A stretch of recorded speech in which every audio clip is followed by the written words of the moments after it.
My name's Wyatt. I come from Southern California, just outside of LA and San Diego, a city called Riverside. I grew up a little bit north of LA.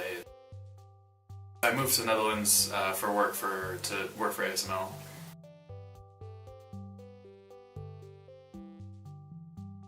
I think the most interesting part about this interview is that the cultural differences do not only become really obvious by the things he says, but also by the way how he says them and his attitude. It's like when he is talking about his work and really selling it to us. Yeah, like if we wanted to hire him, but we're just friends. Yeah, that was there you can really see it. I think throughout this whole interview, masculinity versus femininity is really the dimension that stands out the most. I think, and also in the statistics, I think that's the one that separates the Netherlands and America the most, and it becomes really clear in this interview.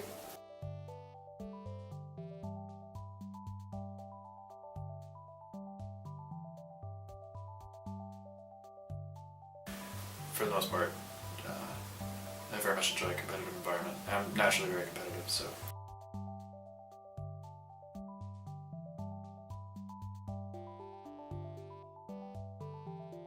Yeah, I think Americans are largely very competitive. Competitive eaters. Yeah, no, I think they're largely very competitive, and I think that's a lot of times because America's in many cases a world leader, and I think that's because of our competitive nature.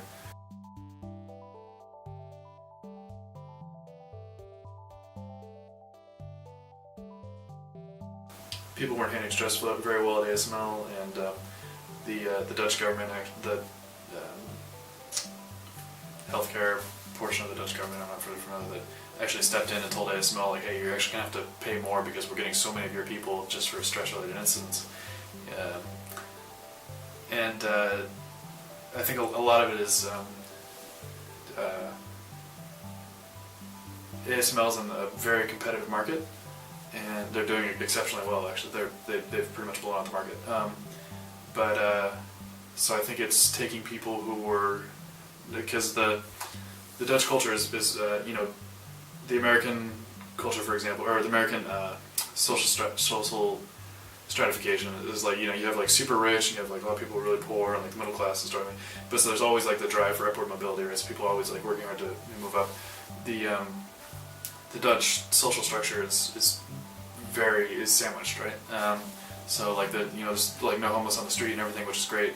But there's also like not too much on the top. So there's not too much of a drive to escalate yourself. It doesn't seem nearly as competitive as the U.S., at least culturally.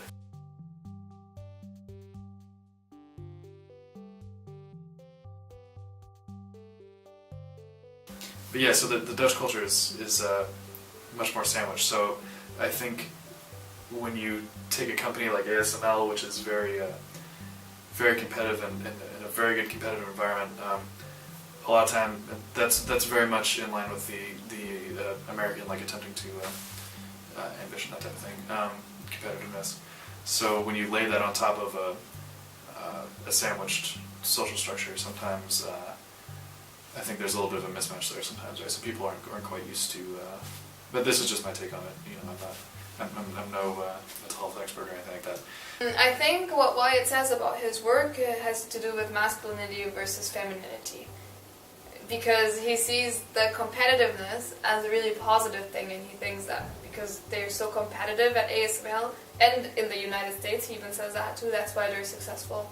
It also says that ASML is a mismatch with the Netherlands, because he finds ASML to be very competitive, unlike the rest of the Netherlands. So he thinks it fits very well with the American point of view that's masculine. Wyatt also sees the missing competitiveness in the Netherlands as the reason why people are so stressed out, because they don't have to be competitive and they can allow themselves to be stressed out. And I think that's a very masculine point of thinking, to claim missing competitiveness for comfort, or like for a comfort that leads to people being stressed out, which kind of says like they're not really stressed out, they're just pretending to be because they can. That's kind of what he said.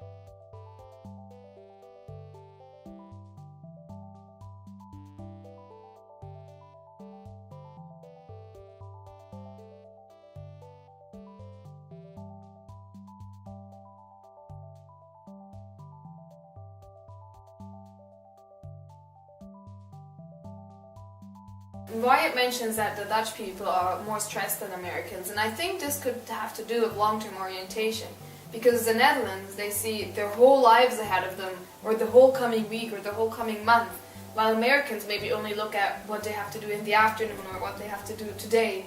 So that's less stressful. Yeah, I can see that, but Wyatt says that it has more to do with masculinity, because he thinks that Dutch people allow themselves to be stressed because there's no competition. So if they are stressed, they still get paid, and they have a secure base to fall back on. But I think this might just be his masculine view on things, and maybe the real explanation for why Dutch people are stressed out could be the long-term orientation. Yeah, I think I agree with you.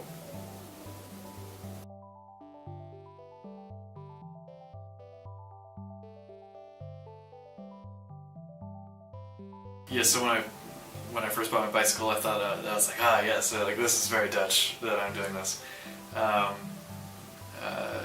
The other weekend I cycled to Belgium, and I thought that was pretty Dutch too.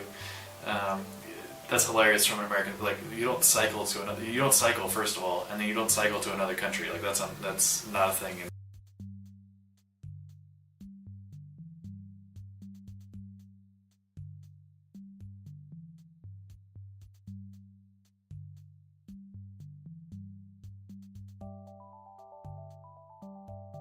So Friday night football is a pretty big thing. So American football, and so not so you know we have the professional leagues on Sunday nights, and that's all great or whatever, right? And yeah, people get really into that. But on a more local level, you have like high school football games, and especially in small towns, these are like really big events, and people they're like a lot of fun to go to. And I didn't realize how much I missed them until like you asked me about American things, and I started thinking.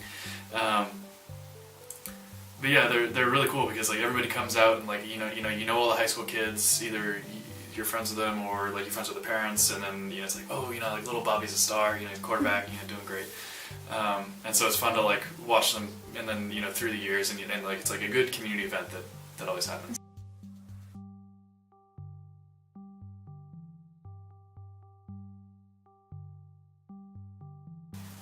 So on occasion I miss my car.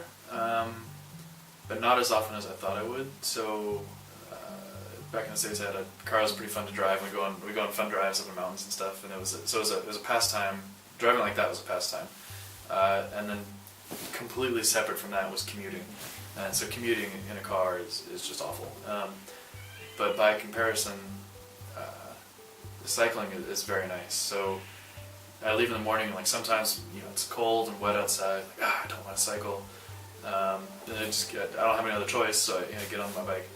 But by the time I get to work, I'm in a good mood, right? Like I got a good workout in, like half-hour cardio or whatever, and then it's a great way to leave work in the evening too. So even if I have stress built up, it's a great way to get it out. And I always try to go as fast as I can and all that stuff. So it's a wonderful way to, just in terms of time, it's like you're getting exercise in for free, right? Because otherwise, once I get home, then I have to go work out or something, and that's. You can see that Wyatt is from a very indulgent country, because he mentioned several times the importance of leisure and sports, and a very good example of that is the Friday night football. What he says, it's essentially watching sports for leisure, so that's really, really indulgent. And he says that everybody enjoys it, everybody comes to it, the whole town gathers on Friday nights to watch football. Even though the Netherlands and the United States have the same score in indulgence versus restraint, I still feel like there's some differences in how they fill their free time. Yeah, I think you're right, but Wyatt, he almost only mentions sport as a leisure activity. That is true. I think in the Netherlands, there's more options of what you do for leisure. And I also think even though he sees sport as a leisure, there's always a little bit of competitiveness and pressure behind it. He doesn't just do sports because he wants to.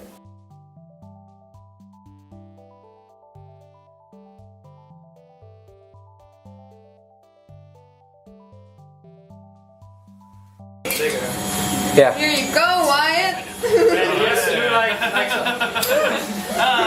Good job. There's actually a pretty good version of whatever. So, you like it? Yes. Yeah. Yeah. Like like a Tonight, I mean, standard Dutch diet. Yeah, dinner tonight. So what's it called? I can't. So in straight English, this is hagelslag, but but my attempted Dutch would be hagelslag or something. That's sweet. Good. Yeah, you put the G in the throat. And this is in very straight English, vanilla vla, but Dutch maybe like a vanilla vla. Pretty much the same. I think you nailed it.